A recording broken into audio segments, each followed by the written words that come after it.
ಈ ನೀತಿ ಇದು ಸರ್ವವ್ಯಾಪಿಯಾಗಿಲ್ಲ. ಈ ಬಜೆಟ್ನಲ್ಲಿ ಓಲೈಕೆ ನೀತಿಯ ಮುಂದುವರಿಕೆಯಾಗಿದೆ.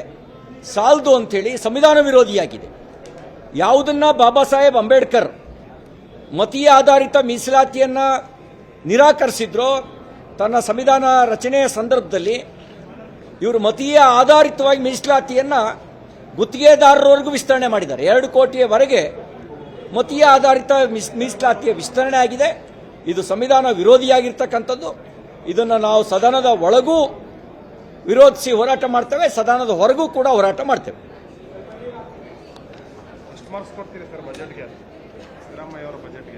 ಅನುಷ್ಠಾನ ಕಳೆದ ವರ್ಷದ ಅನುಷ್ಠಾನ 54% ಇದುವರೆಗೂ. ಇನ್ನೊಂದು ತಿಂಗಳೊಳಗೆ ಅದೆಷ್ಟು ಅನುಷ್ಠಾನ ಮಾಡ್ತಾರೋ ಗೊತ್ತಿಲ್ಲ. ನೀವು ನನ್ನ ಹತ್ರ ಮಾರ್ಕ್ಸ್ ಕೇಳಬೇಡಿ, ಗುತ್ತಿಗೆದಾರರ ಹತ್ರ ಕೇಳ್ರಿ. ಈ ಸರ್ಕಾರಕ್ಕೆ ಗುತ್ತಿಗೆದಾರರ ಸಂಘದವರೇ ಮಾರ್ಕ್ಸ್ ಕೊಟ್ಟಿದ್ದಾರೆ, ಅವರೇ ಮಾರ್ಕ್ಸ್ ಕೊಟ್ಟಿದ್ದಾರೆ. ಜನಸಾಮಾನ್ಯರನ್ನ ಕೇಳಿ, ಪೆಟ್ರೋಲ್ ದರ ಏರಿಕೆಗೆ ಎಷ್ಟು ಮಾರ್ಕ್ಸ್ ಕೊಡ್ತೀರಿ ಅಂತ ಅವ್ರನ್ನ ಕೇಳಿ, ವಿದ್ಯುತ್ ದರ ಏರಿಕೆಗೆ ಎಷ್ಟು ಮಾರ್ಕ್ಸ್ ಕೊಡ್ತೀರಿ ಅಂತ ಜನಸಾಮಾನ್ಯರನ್ನ ಕೇಳಿ, ಹಾಲು ಆಲ್ಕೋಹಾಲ್ ದರ ಏರಿಕೆಗೆ ಎಷ್ಟು ಮಾರ್ಕ್ಸ್ ಕೊಡ್ತೀರಿ ಅಂತ ಜನಸಾಮಾನ್ಯರನ್ನ ಕೇಳಿ, ಬರ್ತ್ ಸರ್ಟಿಫಿಕೇಟ್, ಡೆತ್ ಸರ್ಟಿಫಿಕೇಟ್ ಬೆಲೆಯನ್ನು ಏರಿಸಿರುವಂತ ಯಾವುದಾದ್ರು ಒಂದು ಸರ್ಕಾರ ಇದ್ರೆ ಅದು ಕಾಂಗ್ರೆಸ್ ಸರ್ಕಾರ. ಡೆತ್ ಸರ್ಟಿಫಿಕೇಟಿಗೂ ರೇಟ್ ಜಾಸ್ತಿ ಮಾಡಿದ್ದಾರೆ.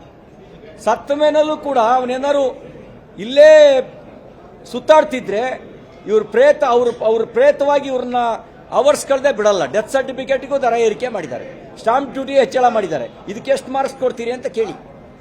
ಬೆಂಗಳೂರಿನವ್ರಿಗೆ ಕೇಳಿ, ಒಂದು ಪ್ಲಾನ್ ಸ್ಯಾಂಕ್ಷನ್ಗೆ ₹100 ಲಂಚ ಕೊಡಬೇಕಲ್ಲ, ಎಷ್ಟು ಮಾರ್ಕ್ಸ್ ಕೊಡ್ತೀರಿ ಅಂತ ಕೇಳಿ. ಆ ಜನ, ಬೆಂಗಳೂರು ಜನ ಮಾರ್ಕ್ಸ್ ಕೊಡ್ತಾರೆ. ನಾವು ಬಿಡಿ, ನಾವು ಬಿಜೆಪಿಯವರು, ನಾವು ವಿರೋಧ ಪಕ್ಷದವರು, ನಮ್ಮ ಹತ್ರ ಹೊಗಳಿಸ್ಕೊಳ್ಳೋದು ಸುಲಭ ಅಲ್ಲ. ಅದು ಜನಸಾಮಾನ್ಯರು ಏನು ಹೇಳ್ತಾರೆ ಅನ್ನೋದ್ರ ಮೇಲೆ ನಿಂತಿದೆ. ಜನಸಾಮಾನ್ಯರನ್ನ ಕೇಳಿ, ಅವರೇ ಹೇಳ್ತಾರೆ, ಅವರೇ ಮಾರ್ಕ್ಸ್ ಕೊಡೋರು. ನಾನು ಹೇಳಿದ ಹಾಲಿನ ದರ ಏರಿಕೆ ಮಾಡಿ ಅದನ್ನು ಯಾರಿಗೆ ಕೊಡ್ತೀರಿ? ಹಾಲಿನ ದರ ಏರಿಕೆ ಮಾಡಿ ರೈತರಿಗೆ ಕೊಡ್ತೀರಾ? ಮೊದಲ ₹656 ಕೋಟಿ ಸಬ್ಸಿಡಿ ಬಾಕಿ ಉಳಿಸ್ಕೊಂಡಿದ್ರಲ್ಲ, ಅದನ್ನು ಕೊಡ್ರಿ. ರೈತರ ಹಾಲು ಉತ್ಪಾದಕರ ಸಬ್ಸಿಡಿಯನ್ನು ಬಾಕಿ ಉಳಿಸ್ಕೊಂಡಿರೋದನ್ನು ಮೊದಲು ಕ್ಲಿಯರ್ ಮಾಡಿ, ಮತ್ತು ಅದನ್ನು ಪೂರ್ಣ ರೈತರಿಗೆ ವರ್ಗಾವಣೆ ಮಾಡಿ. ಈ ನೀತಿ ಇದು ಸರ್ವವ್ಯಾಪಿಯಾಗಿಲ್ಲ. ಈ ಬಜೆಟ್ನಲ್ಲಿ ಓಲೈಕೆ ನೀತಿಯ ಮುಂದುವರಿಕೆಯಾಗಿದೆ. ಸಾಲದು ಅಂಥೇಳಿ ಸಂವಿಧಾನ ವಿರೋಧಿಯಾಗಿದೆ. ಯಾವುದನ್ನ ಬಾಬಾ ಸಾಹೇಬ್ ಅಂಬೇಡ್ಕರ್ ಮತೀಯ ಆಧಾರಿತ ಮೀಸಲಾತಿಯನ್ನು ನಿರಾಕರಿಸಿದ್ರೋ ತನ್ನ ಸಂವಿಧಾನ ರಚನೆಯ ಸಂದರ್ಭದಲ್ಲಿ ಇವರು ಮತೀಯ ಆಧಾರಿತವಾಗಿ ಮೀಸಲಾತಿಯನ್ನು ಗುತ್ತಿಗೆದಾರರವರೆಗೂ ವಿಸ್ತರಣೆ ಮಾಡಿದ್ದಾರೆ. 2 ಕೋಟಿಯವರೆಗೆ ಮತೀಯ ಆಧಾರಿತ ಮೀಸಲಾತಿಯ ವಿಸ್ತರಣೆ ಆಗಿದೆ. ಇದು ಸಂವಿಧಾನ ವಿರೋಧಿಯಾಗಿರ್ತಕ್ಕಂಥದ್ದು.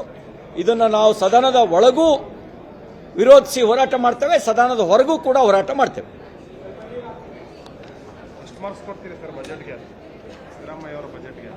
ಅನುಷ್ಠಾನ ಕಳೆದ ವರ್ಷದ ಅನುಷ್ಠಾನ 54% ಇದುವರೆಗೂ.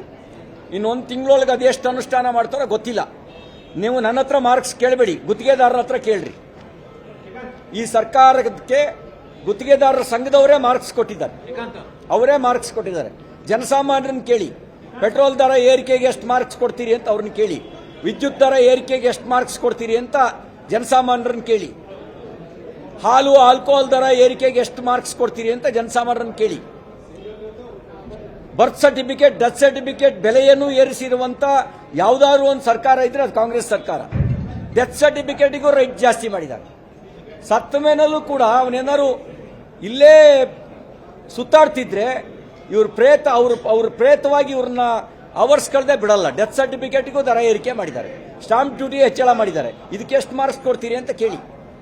ಬೆಂಗಳೂರಿನವ್ರಿಗೆ ಕೇಳಿ, ಒಂದು ಪ್ಲಾನ್ ಸ್ಯಾಂಕ್ಷನ್ಗೆ ₹100 ಲಂಚ ಕೊಡಬೇಕಲ್ಲ, ಎಷ್ಟು ಮಾರ್ಕ್ಸ್ ಕೊಡ್ತೀರಿ ಅಂತ ಕೇಳಿ. ಆ ಜನ, ಬೆಂಗಳೂರು ಜನ ಮಾರ್ಕ್ಸ್ ಕೊಡ್ತಾರೆ. ನಾವು ಬಿಡಿ, ನಾವು ಬಿಜೆಪಿಯವರು, ನಾವು ವಿರೋಧ ಪಕ್ಷದವರು, ನಮ್ಮ ಹತ್ರ ಹೊಗಳಿಸ್ಕೊಳ್ಳೋದು ಸುಲಭ ಅಲ್ಲ. ಅದು ಜನಸಾಮಾನ್ಯರು ಏನು ಹೇಳ್ತಾರೆ ಅನ್ನೋದ್ರ ಮೇಲೆ ನಿಂತಿದೆ. ಜನಸಾಮಾನ್ಯರನ್ನ ಕೇಳಿ, ಅವರೇ ಹೇಳ್ತಾರೆ, ಅವರೇ ಮಾರ್ಕ್ಸ್ ಕೊಡೋರು.